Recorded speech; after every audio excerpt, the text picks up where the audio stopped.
Hello and welcome to Accounting 2309, Cost Accounting. My name is Patrick Wynn and I will be your instructor for this class.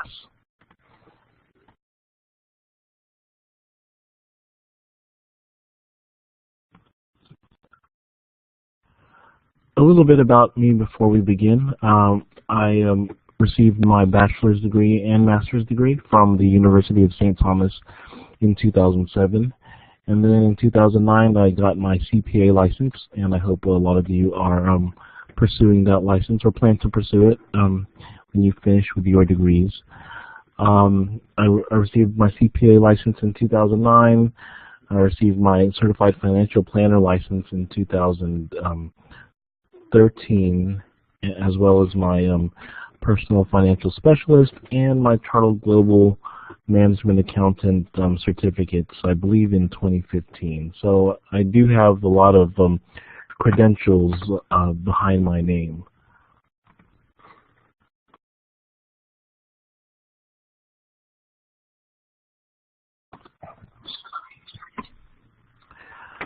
In 2007, I graduated from college and I started working for the Texas Comptroller of Public Accounts.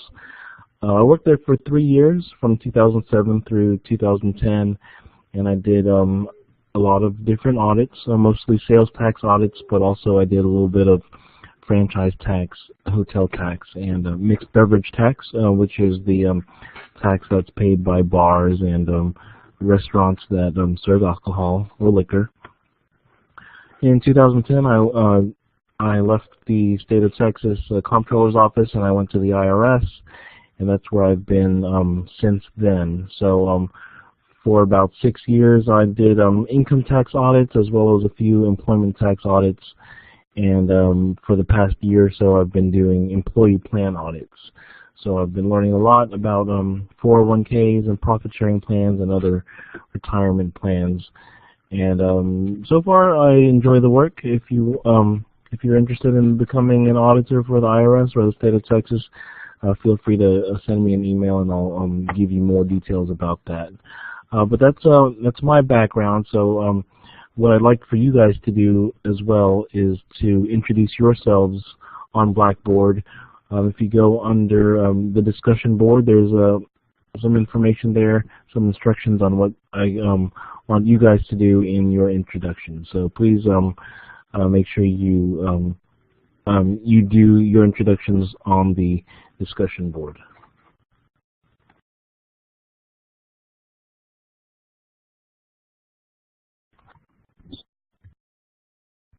Listed on this slide are my email addresses. The one that I want you guys to email me at is patrick.wynn@sjcd.edu. That'll be the one for the one that I use for teaching. Please don't forget to put the name of the class. You can put ACNT 2309 in the subject line, or you can put it in the body of the email. But just let me know which class you're in, because depending on the semester, I could be teaching 1, 2, or 3 classes, and sometimes I'll get a general question like, what was our homework, something like that, and I don't know what class you're referring to. So email me at my SJCD email address. Now you can also email me at my Rocket Mail address as listed, but please save that only for urgent responses. That way I can keep my emails in one spot rather than having to check both email accounts. The reason I give the Rocket Mail account is because I can get that on my phone. So like I said, if you need an urgent response, I'll get that on my phone, and I should be able to respond pretty quickly most of the time. My responses usually come within 24 hours, actually a lot sooner than 24 hours, but since I do work in the daytime, I'm an IRS auditor.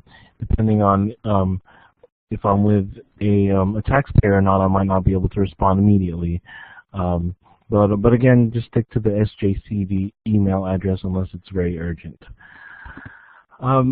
Also listed is some email etiquette. Now, I've been teaching for several years, and you would be surprised how many emails I get from students Sometimes I've never even met the student. This is my very, very first time hearing about the student or any sort of communication with them, and I'll just get a one-line email with no subject and nothing else, just something like, what book do we use, or where can I get the syllabus, something like that. And I know that we're in the age where we use a lot of text messaging, and text messaging tends to be fairly informal, but for email, you always need to have a greeting if it's your first, if it's an initial email.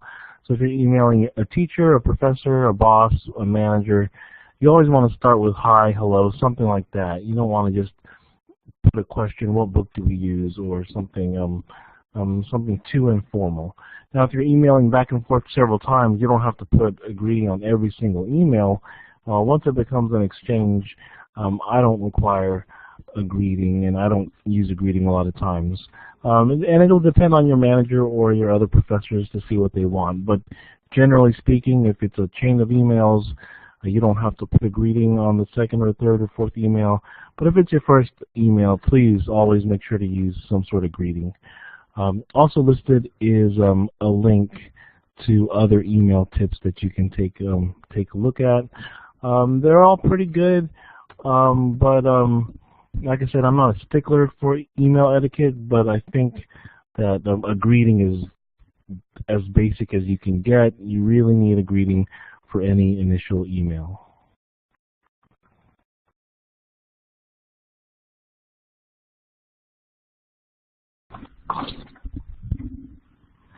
Now, the structure of the course, as you know, is going to be 100% online.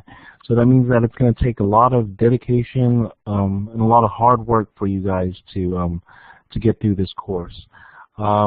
This course used to be given in person, but they couldn't find a professor that was available to teach it in person, and I wasn't available to teach it in person because of my work schedule at the IRS. So they offered to make it an online course, and I was able to to teach it since it's online now.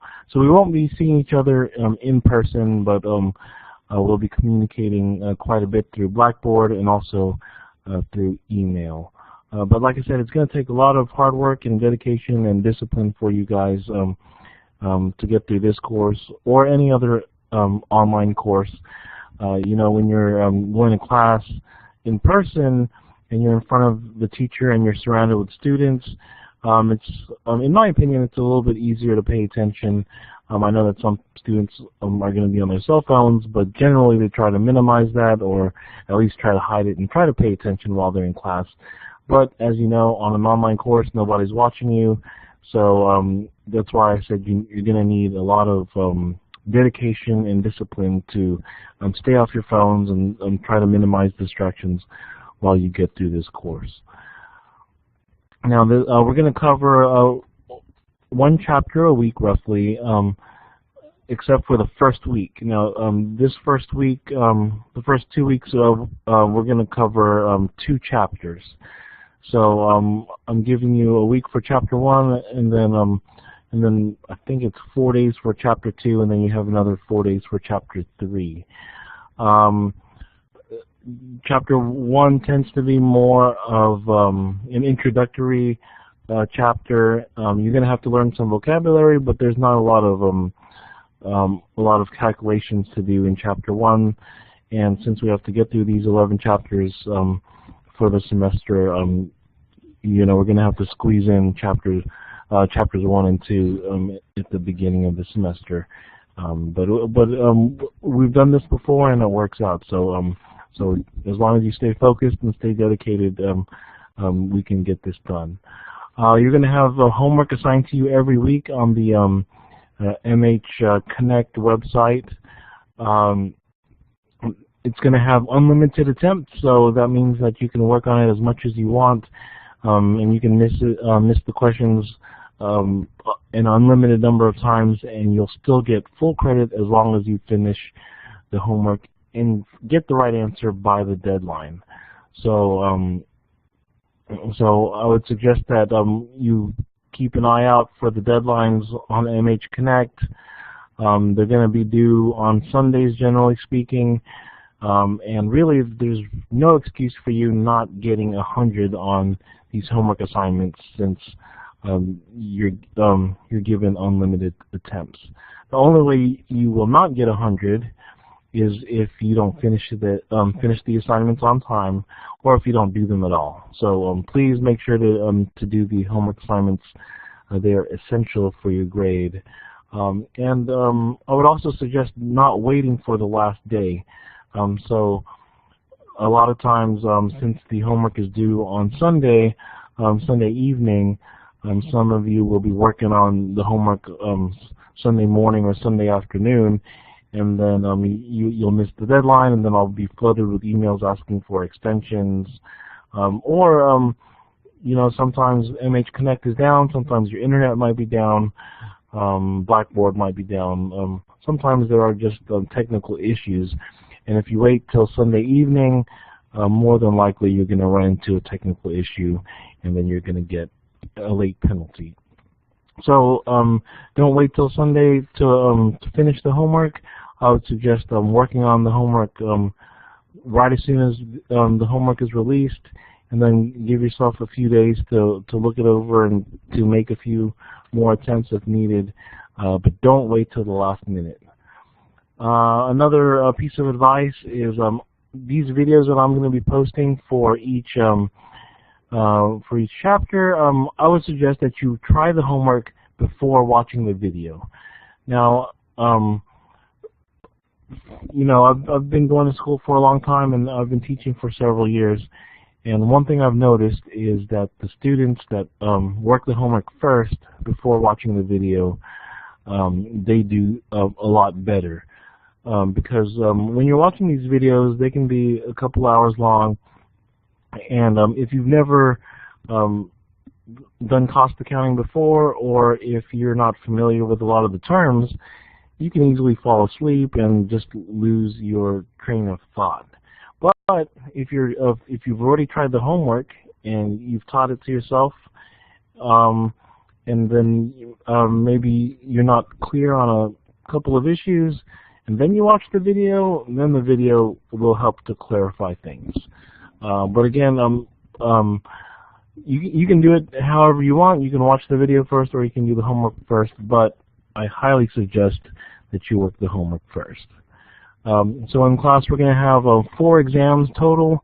The first exam is going to cover chapters 1 through 3, and then the second test, I believe, covers chapters 4 and 5, and so on. So each exam is going to cover 2 to 3 chapters, and I know that seems like a lot of exams, but the reason I did it that way was because I feel like it's better to have smaller tests and to learn the material better than to have large tests that are very expansive and you'll have to study for 5 or 6 chapters. When I went to school, sometimes I had a class where the only grades given in class was a midterm and a final, and those were always very stressful for me, and I don't want to stress you guys out as if I can avoid it. Now there is going to be stress in the class, of course, just because that's the nature of the class and you're learning something new, but I think to have 4 exams rather than 2 tends to minimize the stress level.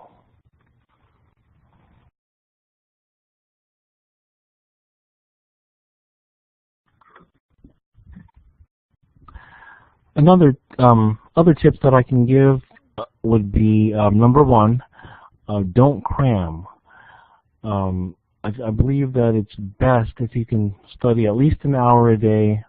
If you need to study 2 hours a day or 3 hours a day, if you need to do that, then that's what you're going to have to do. But I would say try to study at least 1 hour a day.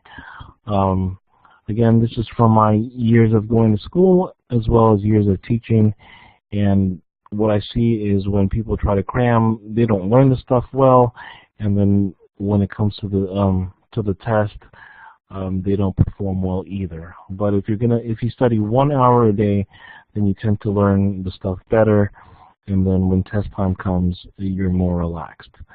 Another tip would be to try to get as many free points as possible. Now, what do I mean by that? There are professors out there, like I said, that'll just give 2 grades a semester, the midterm and the final. But there are also other professors that give grades or points to pad your final grade. For example, my homework that I give you guys is a completion grade, so really there's no excuse for anybody not to get 100% of all the points for your homework for this class.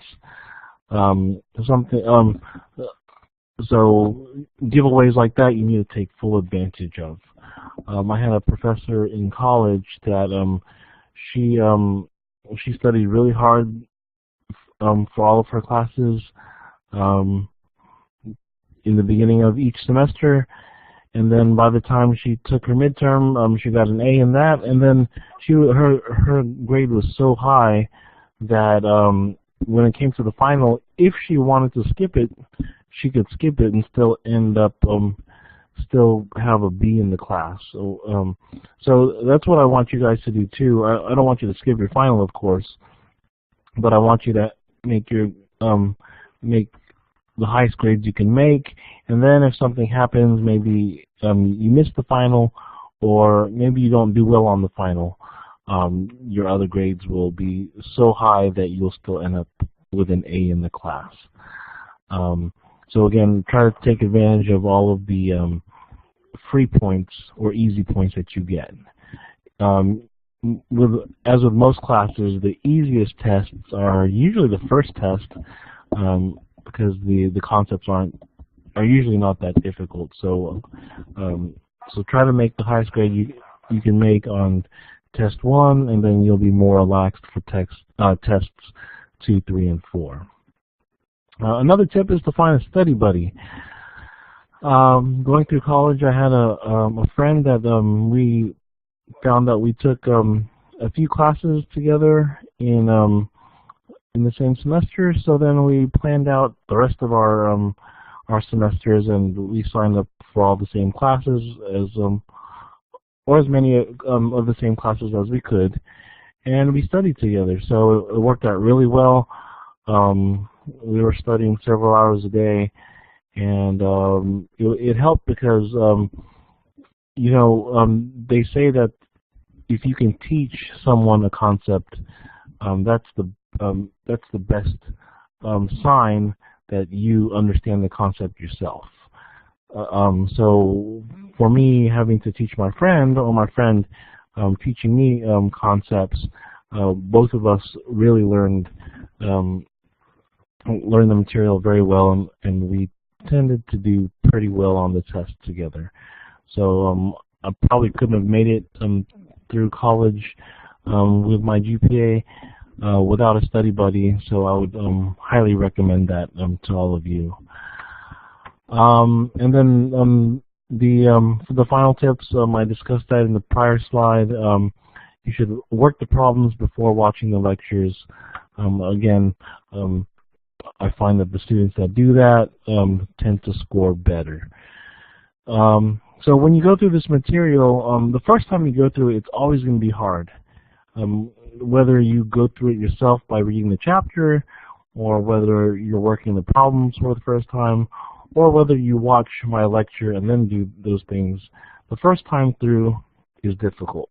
So so no matter what you do, it's going to be difficult. I would suggest going through it yourself for the first time, and then the lecture will be slightly more enjoyable, as enjoyable as a cost accounting lecture can be anyway.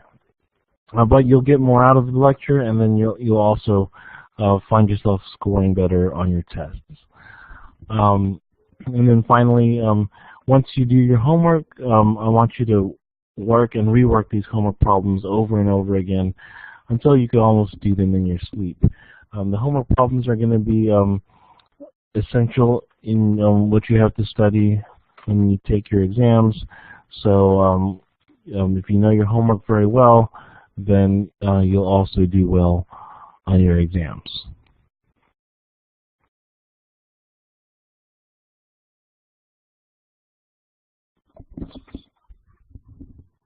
All right, so let's start with Chapter 1, Cost Accounting, Information for Decision Making.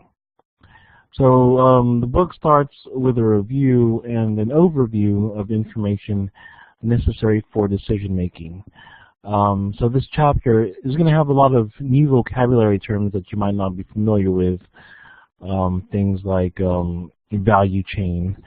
It's a term that we don't use in our everyday speech. But I think you'll find that you actually understand the concepts. You might not know the terms, but you actually do understand the concepts. So hang in there, and we'll go over the new terms, and I think you'll find yourselves understanding them fairly easily.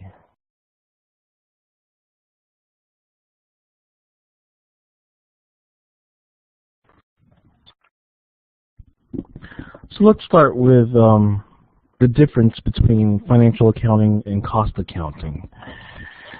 So a lot of you have already taken your principles classes of financial and cost accounting, and so you probably know this already, but when you look at your financial accounting, you're looking at reports on the financial position and income of a company. So financial accounting, you're looking at financial position, and these reports are looked at by people inside the firm, inside your business, but they're mostly looked at by whom? Now, they're going to be looked at by investors and creditors. These reports are what these investors and creditors use to determine whether or not they want to invest in your firm, or if they want to, if the firm is looking for a loan, this is what they use to determine whether or not the firm qualifies for the loan. If you remember, in financial accounting, these reports must comply with GAAP or IFRS nowadays, the international standards. These firms that you learn about in school that are complying with GAAP or IFRS, these are going to be your publicly traded companies, the ones on the stock market, and the ones that the general public are going to invest in. Now, keep in mind that when you're dealing with mom and pop companies, like if, let's say, the local restaurant or the gas station on the corner, if they're owned by a single person, a sole proprietor, they could use GAAP if they wanted to, but they don't have to, and there's nobody that's going to enforce that. You know, they're doing their books for themselves as well as maybe for the IRS, and they're not selling their gas station stock or their restaurant stock to the general public, so they don't have to comply with GAAP. But they can use GAAP, but they don't have to. Now, when we talk about cost accounting, who uses the information provided by cost accounting? Now, cost accounting information is designed for managers, not for the outside public, not for the general public. Managers use this information in making decisions. Managers continually make decisions about improving operations. So these reports are going to look slightly different. They're going to use a lot of the same information, but they're going to be formatted in a different way. So managers use this information, and owners use this cost accounting information, and they're going to use it to evaluate the performance of the managers. Now, for cost accounting, it does not need to comply with GAAP. As I said, these reports are used internally. It's not meant for third parties, so there's a lot of leeway in how the reports are allowed to look.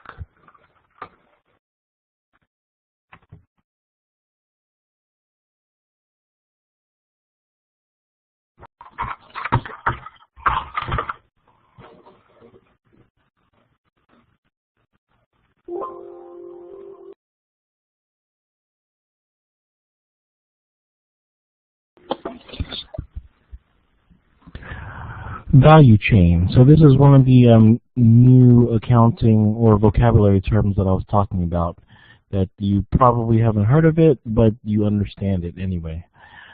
It says that a value chain describes a set of activities that transforms raw materials and resources into the goods and services end users purchase and consume.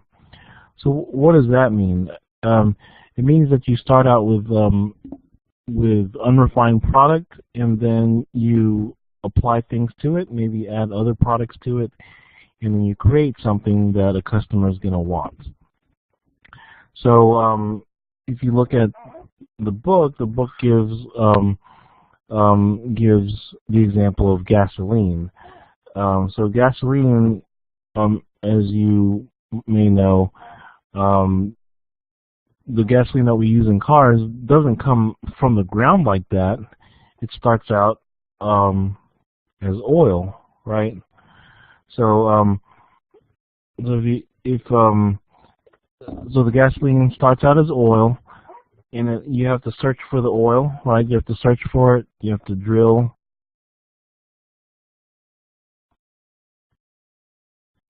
etc. And then you refine it, and then it turns into gasoline, right? So again, it doesn't come straight out of the ground, something that you can use for your cars. You have to search for it, then drill the oil, then you refine the oil, you turn it into gasoline. But you can't stop there. You have to get the gasoline. You have to distribute it to the gas stations.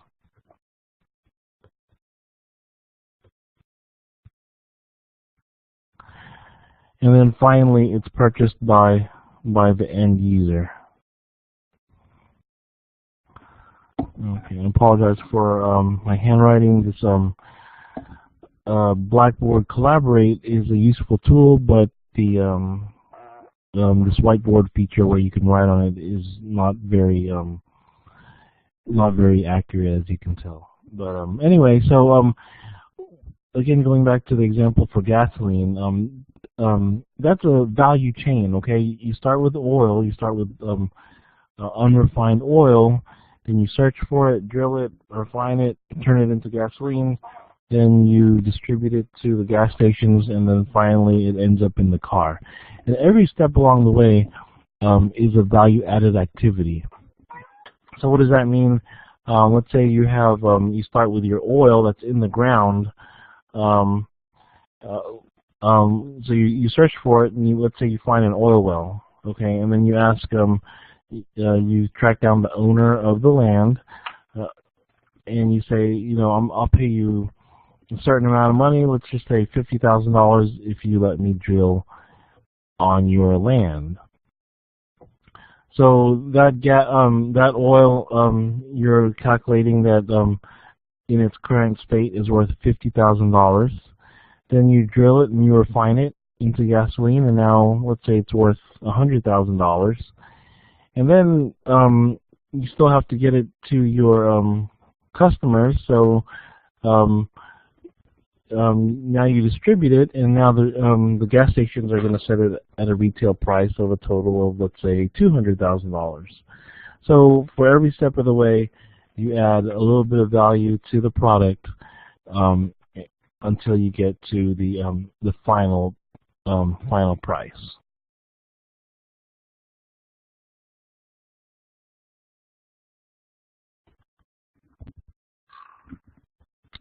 And there are several components that you can have in a value chain. As we talked about, there's in the gasoline example, there is the refining and the researching. And that would be similar to, on this slide it says R&D, research and development. Depending on what your industry is, you might have a design component. Maybe you're designing furniture or designing a new chemical. There's also the purchasing department, the production department, as well as other departments that you might not be you might not think adds value, but it's essential into getting the item into the hands of the end user. So when you're talking about marketing and distribution and customer service, you know, those costs don't directly apply to each product that you produce, but as I said, they're essential.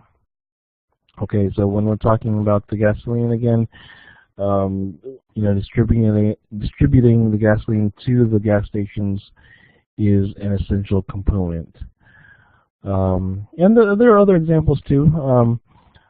When we talk about milk from cows, you know, you start out with the cow, and then you extract the milk from the cow. The milk gets processed into cream or cheese, and then at that point, it's either packaged to be sold maybe at the grocery store, or maybe it's sold to certain restaurants who process it further into other items. Maybe they use it in a cake, or they're making a cheesecake or bread or something like that. So cost and value is added with each step of the process.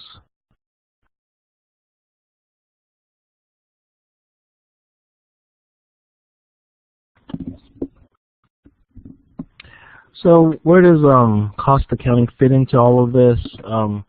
Well, whenever you have a value chain, you're going to need to be able to analyze that chain, make sure that each step that you know adds value, you have to be able to measure that value one way or the other, and then hopefully you're adding value like you anticipated. But if not, you might need to change the value chain or make other decisions. Maybe the one step that's costing you a lot of money isn't adding as much value as you thought, or maybe there's maybe you realize that you can add even more value by adding an extra step to the value chain. So there are a lot of considerations to make, and the only way you can make those considerations is if you have the appropriate data to do so. So cost accounting will provide you with information for decision making, as well as for control and evaluations. As I said,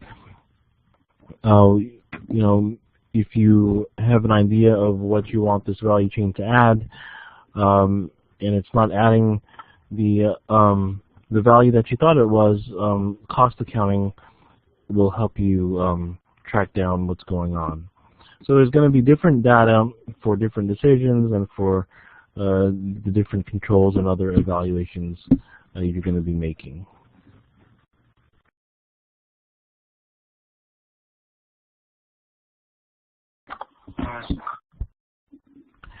So let's take a look at an example that's also in your book. We have a bakery called Carmen's Cookies, and it has a small store downtown and makes and sells cookies at that small store. One of her customers suggests that she expand operations to sell to wholesalers and retailers. So instead of just having a small bake shop downtown and selling to maybe the workers downtown, the people that pass by, someone's suggesting to her that she sells to retailers, maybe to Walmart, Target, Kroger, have her cookies sold there, and those will be sold at wholesale prices to those retailers, who will in turn raise the price and make a little bit of profit on the cookies that she makes. So she has to decide whether or not she should expand her operations, because as you can imagine, to make cookies just for serving the downtown population requires a certain size of a building and a certain amount of equipment. But making cookies for Walmart or Kroger or Target is going to require a lot more space and a lot more equipment. So she's going to have to decide whether or not she wants to expand her business.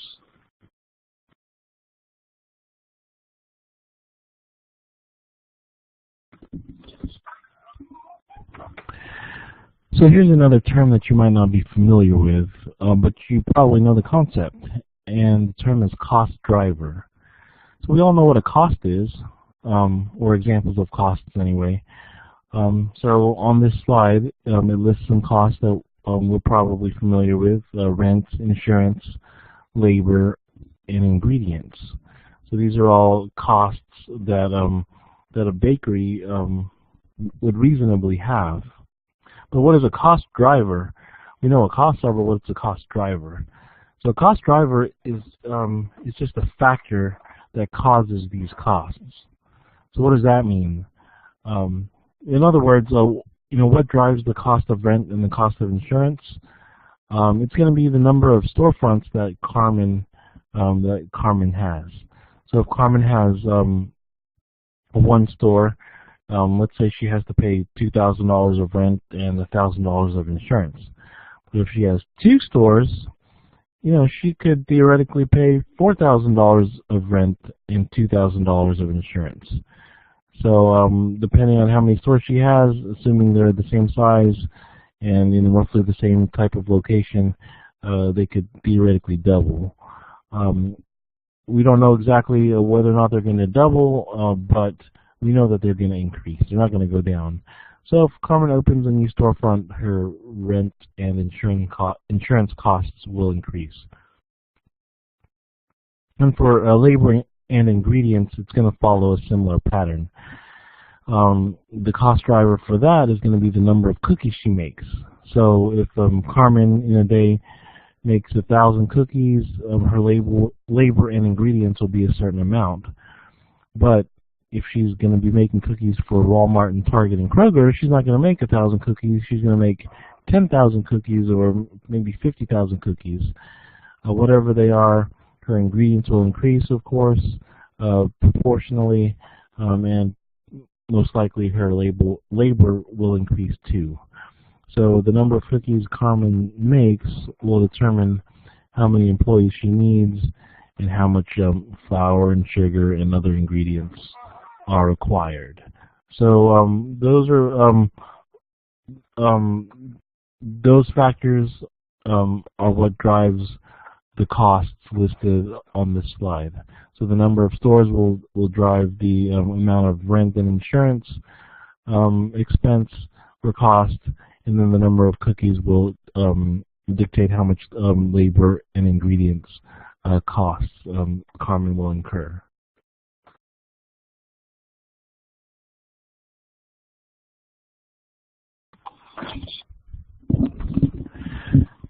Now on this slide, it gives a projected income statement for Carmen's business. All right, so for for column 1, it shows what's going to happen if Carmen keeps her business as it is with her small shop downtown. Option 2 shows a projection of what her business will look like if she expands to wholesale and retail distribution. And then column 3 is the difference between the two, and that's called differential costs. All right, so that's another term that you're going to have to know, differential costs. Again, that seems like a complicated term, but all that is when you have 2 or more alternatives, you're looking at the cost difference between those two or more alternatives. So column 3, like I said, is going to be your differential costs. Now this is pretty interesting. So if you look at sales revenue, it started out at $6,300. Okay, but if she adds wholesale and retail, it's going to be $8,505. So according to the chart, and you can test this on your calculator, that's going to be a 35% increase. Okay, so her revenue is going up by 35%. Now let's look at her costs. She has food cost, labor cost, and utilities. And those costs there are going up a lot more than 35%. They're going up 50%. So although she's going to take in 35% more cash from these sales, her food, labor, and utilities is going to go up by 50%. So that's one thing to pay attention to. It's not going to be completely proportional for everything. There's always going to be differences. Just because you're selling 35% more in goods, your costs might not go up 35%. They might go up a little bit less. They might go up a little bit more. Now, why do you think her costs are going up 50%, but her revenue is only going up 35%?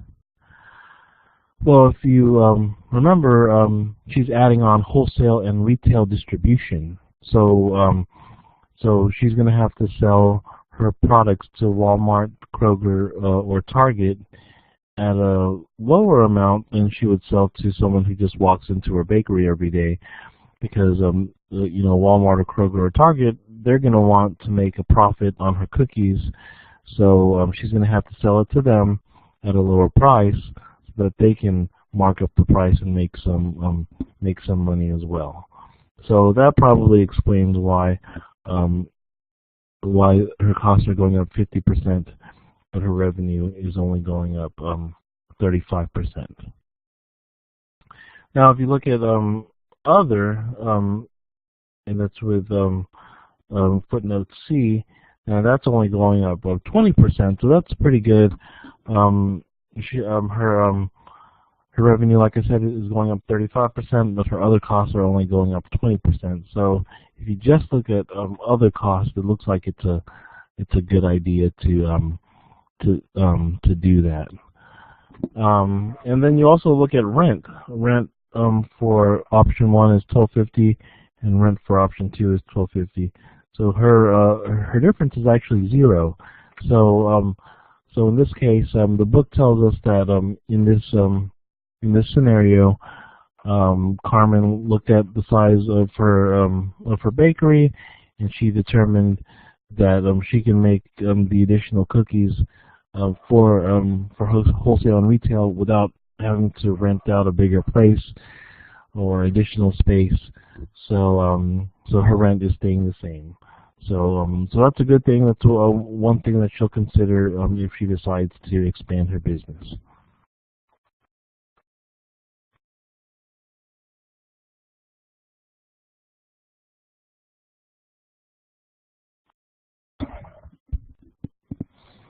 All right, changing gears a little bit. This slide shows a few different positions that pretty much every mid or large company is going to have, and so you should be familiar with these terms. The first is going to be the CFO, and that's a decision maker. That's one of the main persons who manages the company. They're going to manage the entire finance and accounting functions, and it says here that they also sign off on the financial statements. So, hopefully one of you or all of you aspire to be a CFO one day maybe, and you should set yourself on the right path to make it there. It could take about 15 or 20 years or so, but I believe all of you have the ability to get there if you want. The next title on the list is treasurer. Now, a treasurer is not so much an accountant, but it's going to be pretty much the main finance person in a business. Okay, finance. So they're managing the liquid assets. So a company is going to have some cash on hand, but they don't want to keep a bunch of cash just in their bank account, because bank accounts nowadays only pay like 1% interest. So a treasurer is going to determine, we have this cash, we have these short-term assets. What should we do with them? We need to keep our liquidity up, but we also want to make some interest on our assets if possible. So again, this is pretty much the chief, the main finance person of the company. Now the third line is controller. Now the controller is pretty much the main accountant of the company. You'll see it spelled like it is here as controller. Some places call it comptroller. You can pronounce it like that or how you want. As I showed you on one of the first slides, I worked for the Texas Comptroller's office, and that's just an old way to spell controller. A comptroller and a controller are the same thing. But again, it's the chief accountant of the company. Then you have the internal auditor. Now, an internal auditor is someone who works for the company and who makes sure that everything looks kosher, that they're complying with all the laws. So some people look at an internal auditor as a friendly version of the IRS or the State of Texas Comptroller Division or another type of outside auditor. An internal auditor will come in and do an audit of the of whatever that auditor is assigned to review, and then they're going to try to make sure everything's fixed up and ready to go, so that if there's ever an IRS audit or a State of Texas audit, then they'll pass it with flying colors. So that's the concept there. Internal auditors are still hated by the employees of a company, even though they're working for the same company. But they probably are hated a little bit less than the IRS or the State of Texas or whatever state you're working for. And then you have the cost accountant, and that is one of the lower or intermediate levels of accountants in the company. They're going to look at the costs of the company and run certain reports, and then have the information flow to the ultimately to the controller and to the treasurer and to the CFO. So, like I said, all of these titles are something that you can do with your accounting degree. Hopefully, after you finish your studies here, you go on to get a bachelor's degree and or a master's degree in accounting or business, and then you can aspire to be one of these positions in the future, hopefully sooner rather than later.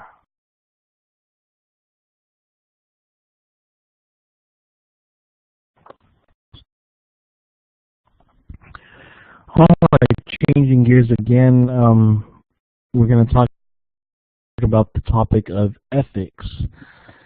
And you'll hear about ethics throughout your career as an accountant. It's a very hot button topic, and something that you'll always deal with, because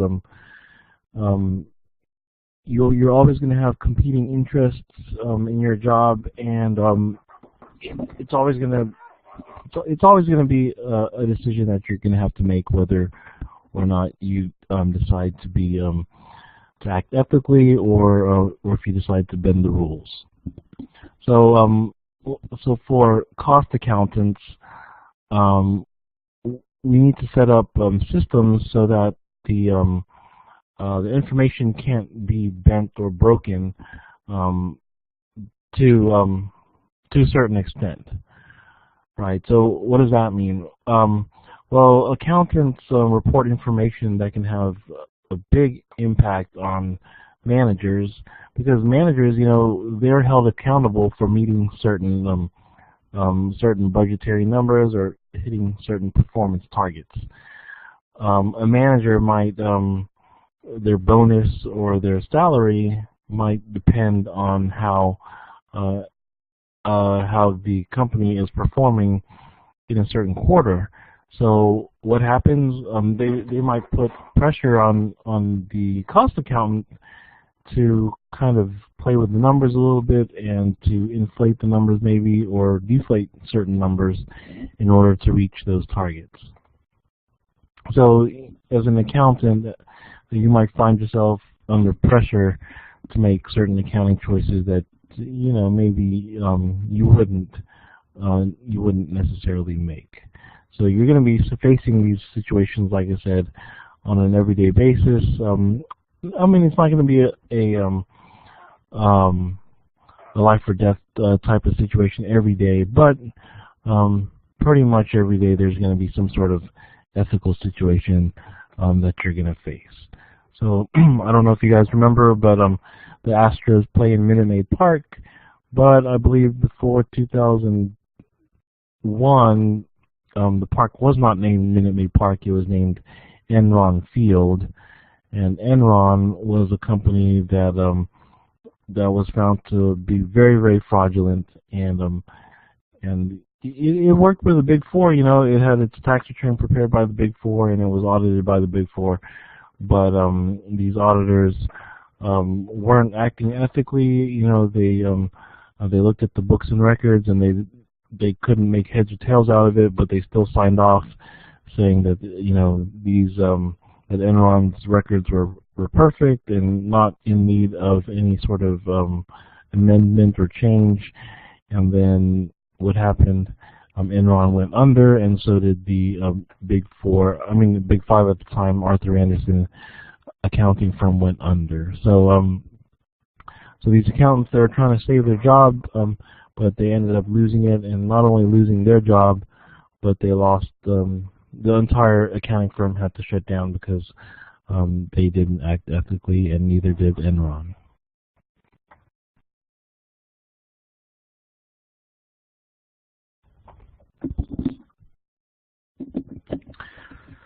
The IMA gives these guidelines to follow when you encounter an ethically questionable situation. They say to discuss it with your immediate supervisor, unless unless the ethical situation is due to your immediate supervisor, and if that's the case, then you go to the next level up. It also says to clarify the issues, and you discuss it with a disinterested party. What that means is a third party that doesn't have a direct relationship to that issue. It mentions contacting an ethics hotline, which a lot of bigger companies have nowadays. And also to consult with an attorney about your rights and obligations. So these are the steps that they want you to take whenever you are faced with a significant ethical issue. I mean, these are good steps to follow, but as you can probably discern on your own, there are big problems with that, or there can be big problems. You know, if you're talking to your immediate supervisor, there can be, and let's say you're reporting on one of your fellow coworkers, that supervisor or that superior might favor that coworker, and then there could be retaliation that you deal with, or you might get a bad reputation in the company for being a snitch or something like that. Even though it's completely illegal to do that to a whistleblower, there should not be any retaliation to a whistleblower. We all know that people don't always follow the laws. Also, when you're consulting an attorney about your rights and obligations, that's also theoretically the right thing to do, but you know, when you're talking to an attorney, unless one is provided by the company for free, then that's going to cost a lot of money as well. So again, these guidelines aren't wrong, but there's also a lot to each step that you have to consider before making a decision to follow them.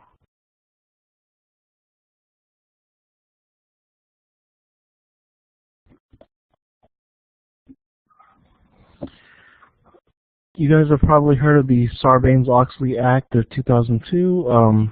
It's abbreviated as SOX, S-O-X. But I believe Sarbanes and Oxley were two U.S. senators, I believe, who helped who wrote laws to deal with situations such as Enron and WorldCom and other companies that shut down back in the early 2000s because of unethical behavior. There's a few different things to know about about the Sarbanes-Oxley Act, but the main thing is that there were changes in rotation of the return preparer and of the auditor. So what does that mean? Let's say you're Exxon and you're having one of the big four, let's say PwC, prepare your tax return. Well, before 2002, you would also have PwC prepare or do your internal audits as well. So if the same accounting firm is doing the internal audit as well as preparing the tax return, that became an issue because they didn't.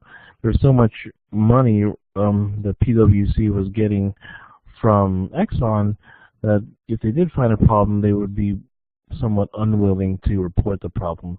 They didn't want to lose such a big client. So Sarbanes-Oxley said that you had to do rotation, so you can't have the same auditor or the same return preparer, for a certain number of years. And I believe that you can't have the same company prepare your return and audit you for the same year. Could be wrong about that, but if my memory serves me correctly, you would have to use two separate firms to do your tax preparation as well as your internal audits.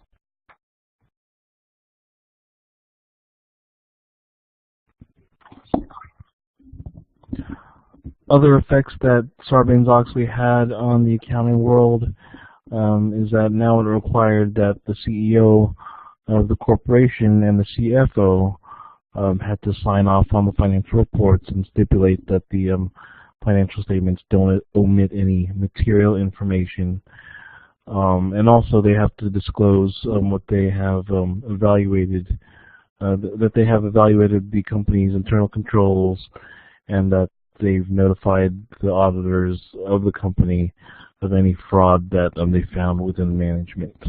So SOX added a lot more rules to the to accountants to protect the general public, because they want the general public to be able to invest in the stock market and be confident in their investments.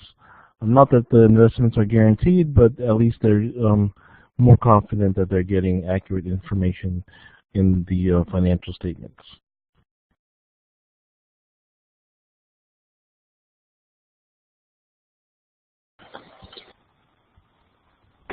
All right, question number one. As I said in the beginning, if you haven't worked these questions yet, I would suggest that you pause the video and go ahead and work them, and then come back and we can work them. You can work them with a video, but don't just watch the video, because you're not going to get a lot out of it. Or even if you do get something out of it, you won't get as much as if you worked it on your own.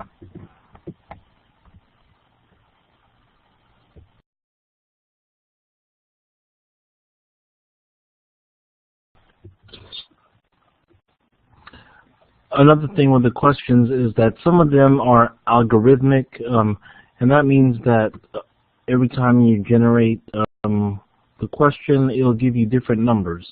So I've generated question number one for me, and the numbers are probably going to be different from the numbers that you get, but as long as you understand how to work the questions, you can go back to your homework and work them on your own with the numbers that they gave you. All right, so let's go ahead and begin. I'm assuming you've already attempted question number one on your own, and then now you're watching the video. So the question says, as an analyst at Delta Airlines, you're asked to help the operations staff, and they've come up with a new method of loading baggage that is expected to result in a 40% reduction time. So again, this question is giving me a 40% amount. It could have given you 35% or 30 or something like that.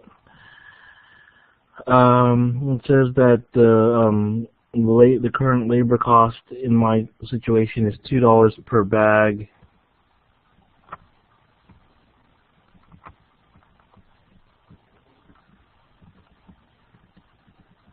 and that the other costs is $1 per bag. So the first question is, what differential costs should the operations staff consider for the decision to use the new method? So the question doesn't tell us that any other costs are changed. So if you remember the example we did earlier with the Carmen's cookies, remember that rent expense didn't change. Excuse me, so that wasn't considered a differential cost. So in this case, other costs aren't changing, so this $1 per bag is not a differential cost. So if the question is asking what differential costs should we consider, well, there's only two costs, and we already said that other costs aren't differential, so the only differential cost is going to be the labor cost. So A1, the answer is labor. Okay. Now the second part says what would the cost savings per bag? What would be the cost savings per bag using it? So in my problem, it was $2 per bag, and you multiply by 40%, so you get 80 cents. Right. So you have 80 cents here. It's a 40% reduction, so 40% of $2 is 80 cents. So that's your answer here. And you have to be careful with what the question's asking you. The question's asking you what's the cost savings per bag, and that's 80 cents. What if the question asks you what is the new cost per bag? If it asks you for the new cost per bag, you would do your $2 minus your 80 cents, and the new cost per bag is $1.20. Okay, so again, pay attention to what the question is asking you. And then for part B, it says how would management use the information in and any other appropriate information to proceed with their decision. You know, should they use this new method or not? And the best answer is the one that says management would use the information, but would also want to know the effect on quality. As you know, in life, money is one consideration, obviously, but there's also a lot of other considerations. So management would want to know whether the new method would be cheaper, which according to our calculations it is cheaper, but they would also want to know the effect on quality, such as lost bags, delays in delivering the bags to the baggage claim, and that sort of thing.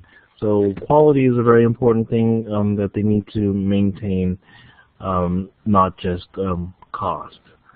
The other option in B was management would make their decision based strictly on the differential costs, and that's incorrect. As we discussed, cost is one thing, but there's other considerations to make.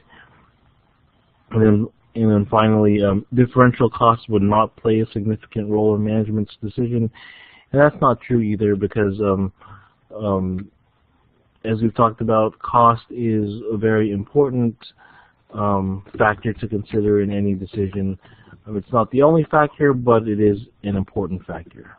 So the best answer again is the first one.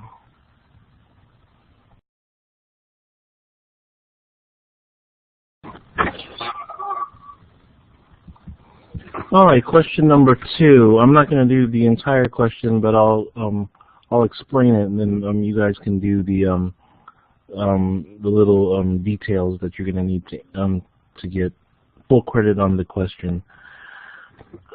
State University Business School subs offer several degrees, including a BBA, and that's the degree that I have. I have a BBA and an MBA. It says that the new dean is considering closing down the BBA program because the BBA program is showing a loss. Tuition increases are not possible, so that's not an option. So the dean is asking you, the cost accountant, for advice. It says that school administration costs, which is the last cost listed on the income statement, it's shown. It says that school administration costs are not expected to change, but the direct costs of the program, operating costs, building maintenance, and classroom costs would be saved, and there will be no other changes in the operations or costs of other programs. So for A, it wants you to list which revenues and costs would be differential.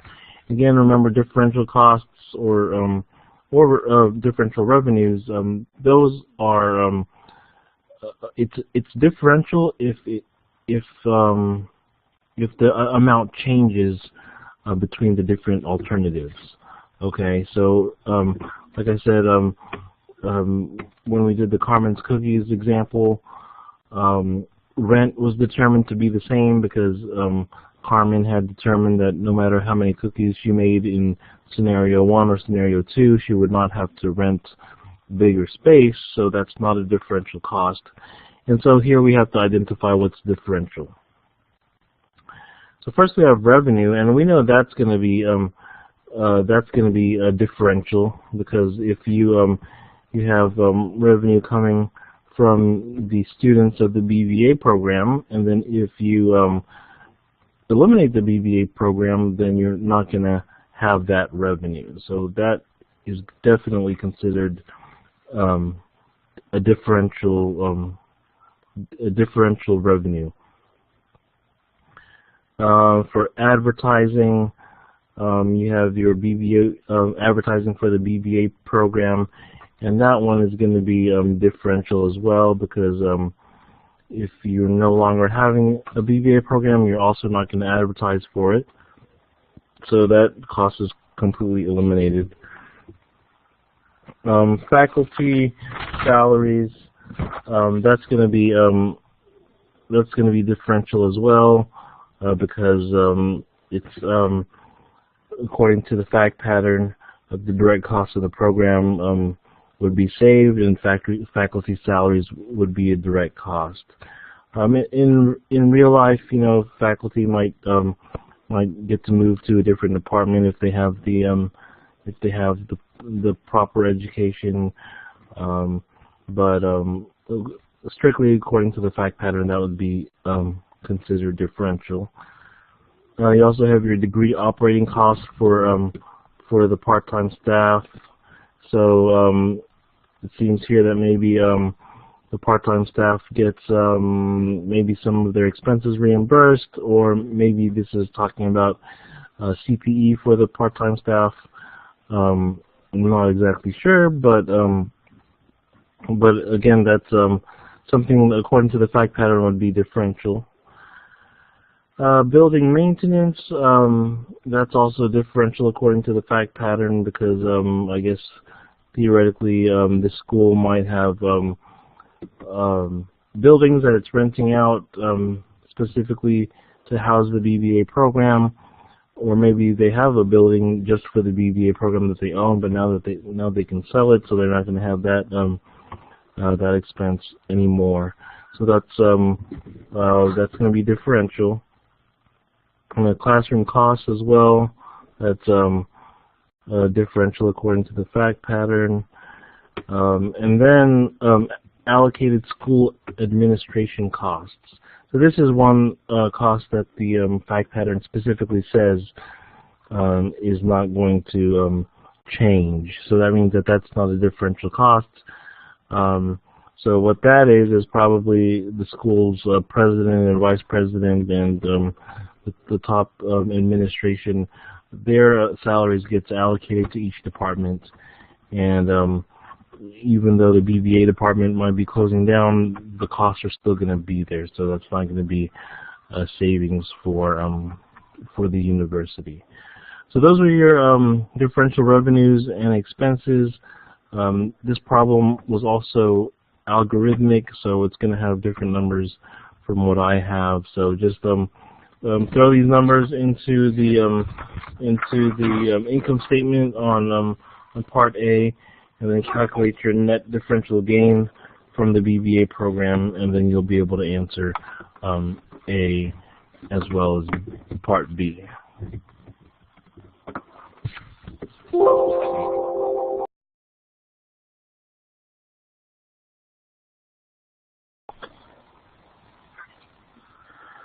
All right, questions 3, 4, and 5. They're all related to the same fact pattern. Again, if you haven't attempted these questions, please pause the video and go ahead and try these on your own. If you have, let's go ahead and continue. So this question is worded a little bit unclearly, but I'll try to help untangle the fact pattern. It says that we are a company. We are a consulting firm called BU. Okay, we work with managers to improve their interpersonal skills. And then recently, another company came to us and said, "Hey, we need your help. We have a new manager that we just hired, and the manager lacks some interpersonal skills. So we want to hire your company for 1 year to help out this new manager."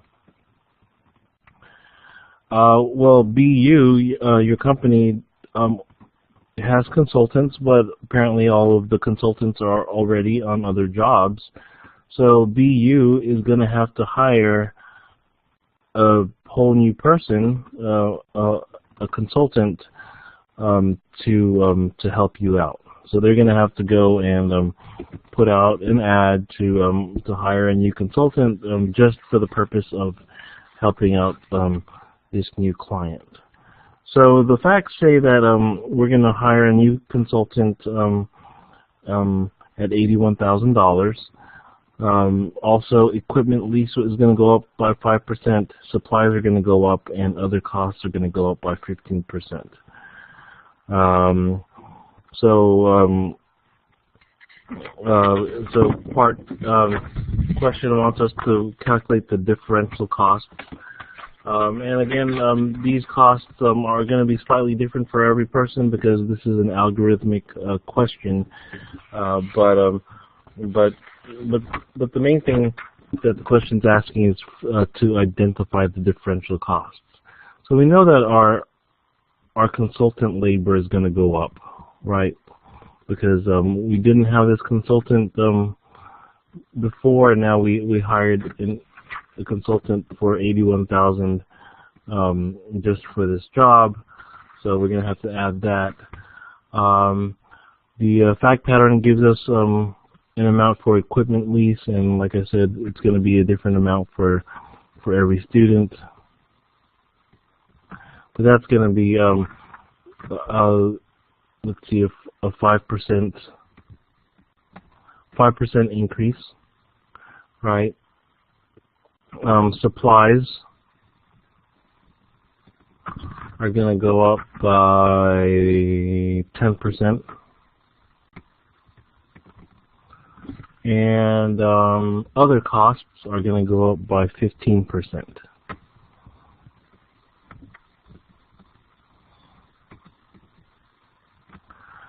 Okay, and the facts say that rent is not going to change because there's already the existing building already has enough space, so that's fine.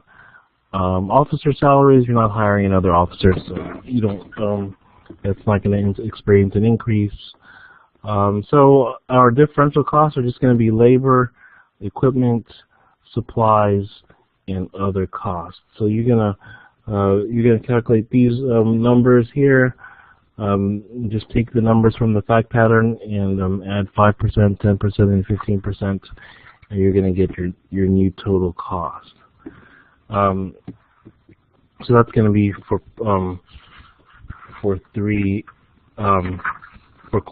3. For question 4, it says if the contract pays $82,000, should BU accept it? So again, everyone has different amounts, but I think everyone's amounts are going to come up to about $84,000 in cost. It's not going to be exact, like I said, but I think it's about $84,000. So the question says, if the contract pays $82,000, will you accept it? So if you're just going by this comparison, the answer would be no, because your revenue is $82,000, but your cost is $84,000.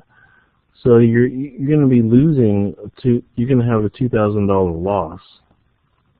So of course you're not in the business to lose money. So again, if you just go by the amounts, the answer to this question would be no. Now in real life, it's pretty close. $2,000 on top of $82,000 is really not a lot of money. So there would be other factors to consider in real life, but for this question alone, we're just comparing revenues to costs. Now the next question, it says, what other considerations do you think are necessary? So it's a little bit more more of a real life situation. So the ones you would consider, the best answers, there's three of them, is whether or not the contract will provide for more revenues in the future. If taking this contract will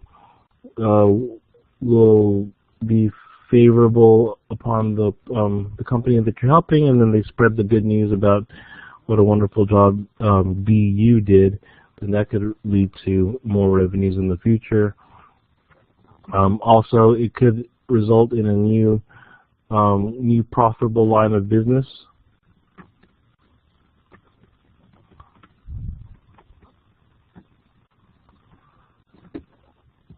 And also, another consideration is what other opportunities the company has for expanding. So, as I said, whenever you're making a decision, of course, cost is a very important factor, but also there are other factors to consider. The other two options is profitability of the other contracts. That's not really going to have an effect on your decision whether or not to take this contract, because you're not. It's not like you have a consultant that you already have on your payroll and he has nothing to do. So now you're trying to have him choose between certain contracts. In which case you would determine which ones would be more profitable. In this situation, it's just one contract they're asking you to consider, and whether or not you're going to make the decision to hire a new person to cover that contract. The last one is the current financial position of the company. I guess that might be a consideration, since you would have a theoretical loss on this contract, and so you would want to be in a financial position to be able to absorb that loss. But like I said, a $2,000 loss isn't that big to begin with, so probably that's not going to be a big consideration, if at all, for this to decide whether or not to take this contract.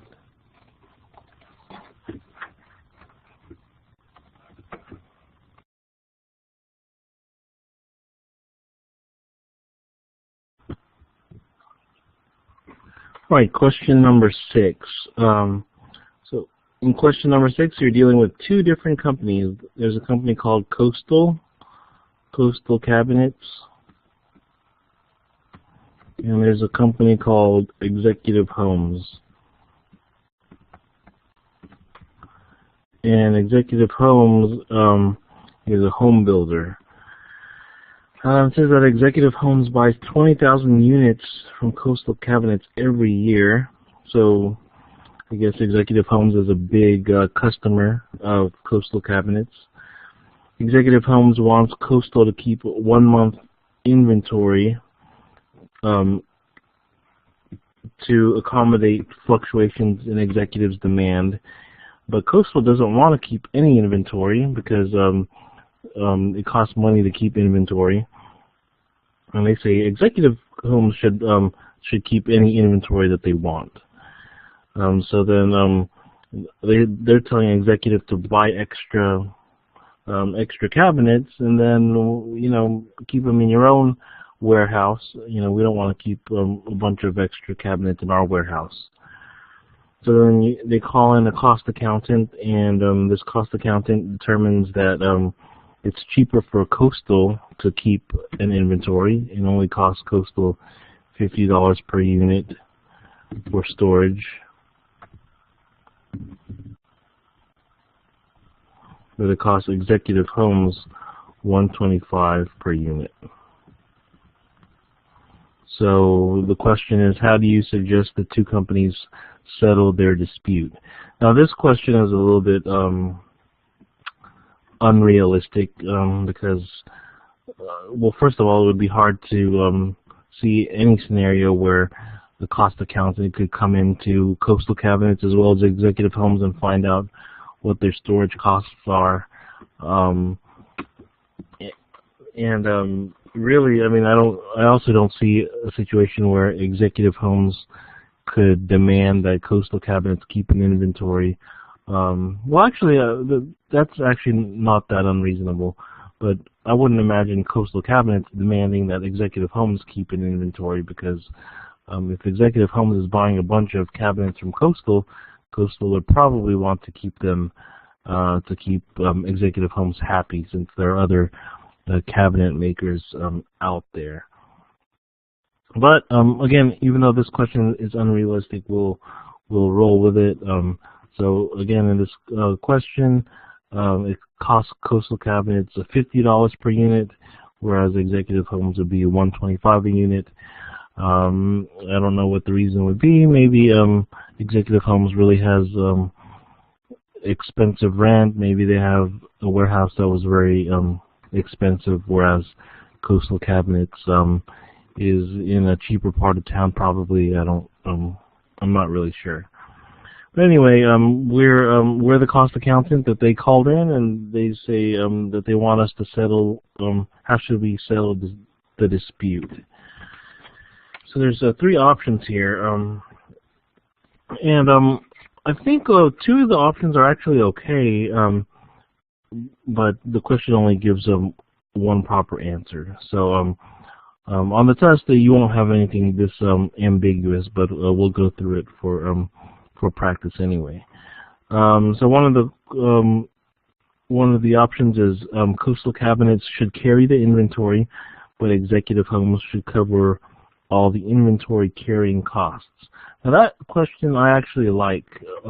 That seems to make sense because Executive Homes is demanding that Coastal keep a 1 month inventory. Now the question or the answers,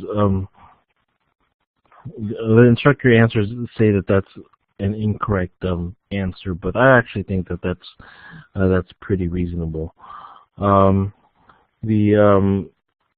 I guess logically, both companies are benefiting from this situation. So maybe it doesn't make sense for Executive Homes to have to cover all of these inventory carrying costs.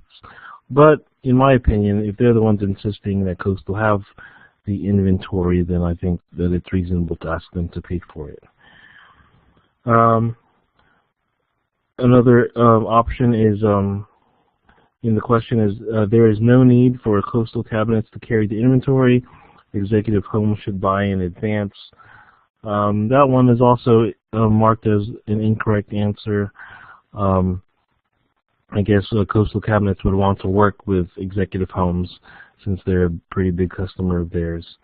And then finally, the answer as indicated, by the publisher. It says, to minimize costs in the supply chain, Coastal Cabinets should carry the inventory, and the two firms could share the inventory savings through price discounts or other contractual agreements. So I guess you're assuming that Coastal Cabinets is on friendly terms with Executive Homes, and so Coastal Cabinets will agree to carry the cost since it only costs them $50 per unit, whereas it would cost Executive Homes $125 per unit. So it's saying that the two firms could share the inventory savings. So I guess Executive Homes would say, hey, you know, you're saving me $75 per unit. So maybe according to our sales contract with each other, maybe we can increase how much we pay to Coastal Cabinets. We'll pay you guys a little bit more for your cabinets since you're also helping us with our storage costs. Again, that doesn't seem like a realistic situation in real life, but the point of the question is to emphasize that costs in the supply chain should be minimized.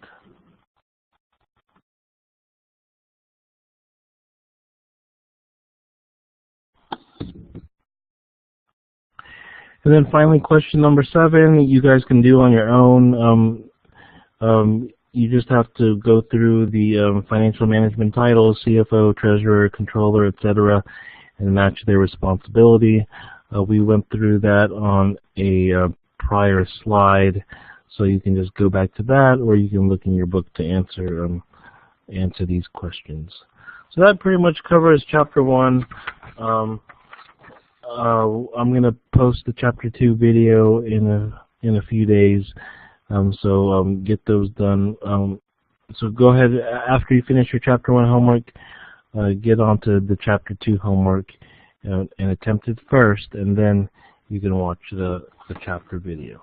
Right, and as always, if you have any questions, feel free to send me an email. I would suggest, if you have questions, to contact one of your classmates first. I've always found that when we work together, when we work with our fellow classmates, we tend to learn better. So if you have a question, I would suggest putting it on the discussion board first, or emailing someone in class that you might know. If they can't answer it, then feel free to email me the question. Or if it's a question that's only the professor can answer, of course you can email me at any time. All right. Have a good day, and happy reading.